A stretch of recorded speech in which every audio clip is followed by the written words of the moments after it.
हे game changers. World war 2 holocaust के दरमियान Victor Frankel concentration camp में एक कैदी थे। ये एक ऐसी जगह थी जहां पर लोग जाने से अच्छा मौत को समझते थे। उनको बेसिक ह्यूमन राइट्स भी नहीं मिलते थे। उनके पेरेंट्स और उनकी फैमिलीज को बगैर किसी वजह के कत्ल कर दिया जाता था और उनकी आंखों के सामने उनको गैस चैम्बर्स में जिंदा जला दिया जाता था। उनके पास कपड़े भी नहीं होते थे और वो नेकेड रहते थे। उनको खाना भी नहीं दिया जाता था और ज्यादा हैवी लेबर की वजह से उनके स्किन उनकी रिब्स के साथ चिपक गए थे। उनकी बॉडीज अंदर से खुद को खाने लगी थी। उनको कई वीक्स के बाद सिर्फ और सिर्फ थोड़ा सा वाटरी सूप दिया जाता था। उनको बहुत सी बीमारियां लगने लगी थी, लेकिन इन सब के बाद भी कैसे उन्होंने वहां सरवाइव किया। अपना सब कुछ लूज करने के बाद उनकी लाइफ का क्या मीनिंग था। विक्टर फ्रैंकल ने वो सारे एक्सपीरियंसेस एक ग्रेट बुक में लिखी जिसका नाम है Man's search for meaning by Victor Frankel.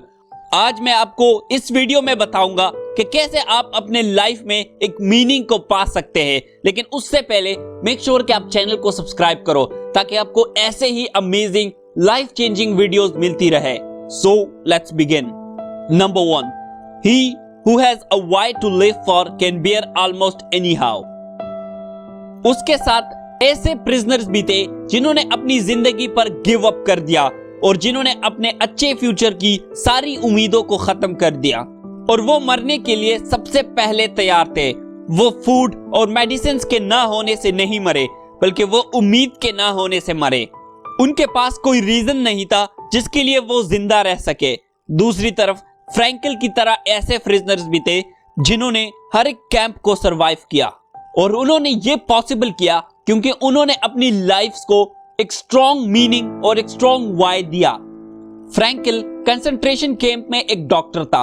एक दिन फरवरी में उसके पास एक आदमी आया और पूछा, डॉक्टर, मुझे एक अजीब सा सपना आया है। मेरे अंदर से एक आवाज ने मुझे कहा कि मैं जो भी क्वेश्चंस करूंगा तो मुझे उसके राइट आंसर्स मिलेंगे। इसीलिए मैंने पूछा कि कब ये वर्ल्ड वॉर खत्म होगी और हमारी सारी सफरिंग्स बदल जाएगी हैप्पीनेस में, और कब हम इस कैंप से निकलेंगे। तो मुझे अंदर से जवाब आया कि मार्च 30। फ्रैंकल ने देखा कि ये फरवरी है, लेकिन फिर भी वो आदमी खुश है और उसे अपने अंदर की आवाज पर पूरा यकीन है कि हम मार्च 30 पर इस कैंप से निकलेंगे। लेकिन जैसे ही वो दिन करीब आता गया, वॉर और भी बढ़ती गई और इस वजह से मार्च 30 तक इस कैंप से निकलना इम्पॉसिबल हो गया। तो फिर हुआ क्या? मार्च 29 को वो बंदा बीमार पड़ गया और उसे काफी तेज बुखार हो गया। ऑन मार्च 30 वो पूरा बेहोश हो गया और मार्च 31 पर ही वॉज डेड। दूसरे लोगों को लगा कि बस वो सिर्फ टाइफस की वजह से मर गया, लेकिन फ्रैंकल कहता है कि नहीं, उसके मरने की सबसे बड़ी वजह यह थी कि उसको वो एक्सपेक्टेड आजादी नहीं मिली, जिसकी वजह से फ्यूचर पर उसका यकीन और होप खत्म हो गया और इसीलिए उसकी बॉडी बीमारियों का शिकार हो गई और वो मर गया। ऐसा ही कई बार हमारे साथ भी होता है।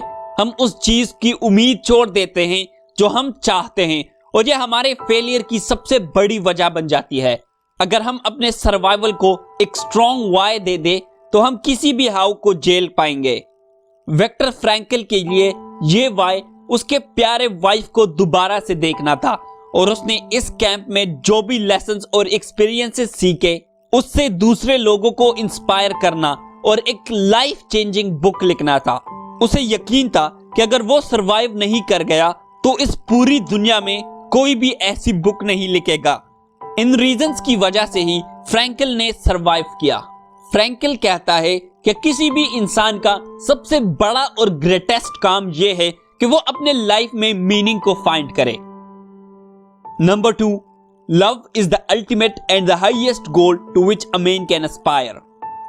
फ्रैंकल ने इतने सख्त हालात को भी बर्दाश्त किया बिकॉज वो हमेशा अपनी प्यारी वाइफ के ना खत्म होने वाले अनडाइंग लव के बारे में सोचता था और उसकी बातों को याद करता था।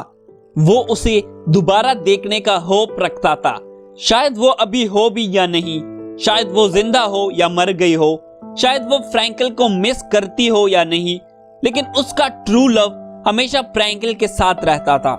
सच्चा प्यार अपने प्यारों के फिजिकल बॉडी से बहुत आगे और बियॉन्ड होता है। वो इंसान जिसके पास दुनिया में कुछ नहीं बचा हो, फिर भी वो रियल हैप्पीनेस और ब्लिस को फील कर सकता है, बस अगर वो अपने बिलव्ड के बारे में सोचे।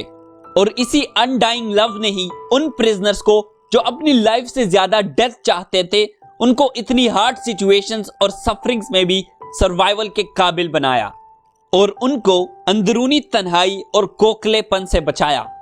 इसीलिए आप भी अपने ट्रू बिलव्ड के साथ अनडाइंग लव करो, क्योंकि यही आपको आपके मुश्किल टाइम में सर्वाइवल की एक मीनिंग देगी और प्यार ही आपको आपकी स्पिरिचुअल डार्कनेस में गाइड करेगी। Number 3, you have the freedom to choose and respond.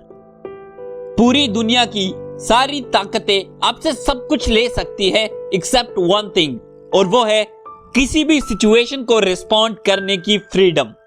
आपके साथ लाइफ में जो भी होता है आप उसे कंट्रोल नहीं कर सकते, लेकिन आप उसकी वजह से कैसे फील करते हो और कैसे रिस्पॉन्ड करते हो, ये कंट्रोल हमेशा आपके हाथ में होता है। इनफैक्ट सफरिंग को भी आप मीनिंगफुल बना सकते हो जिस तरीके से आप सफरिंग को रिस्पॉन्ड करते हो। स्पिनोजा ने अपने इथिक्स में कहा है कि सफरिंग उस वक्त खत्म हो जाती है जिस वक्त हम इसकी अपनी माइंड में एक क्लियर और प्रिसाइज इमेज बनाए कि क्यों हमारे साथ ऐसे होता है। इसीलिए आपके साथ लाइफ में जो भी होता है उसे हमेशा एक पॉजिटिव मीनिंग दो, और यही डिसीजंस ही आपकी लाइफ को बना भी सकते हैं और डिस्ट्रॉय भी कर सकते हैं।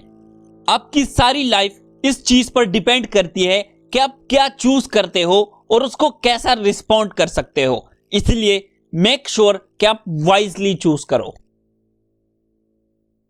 आज के लिए बस इतना ही।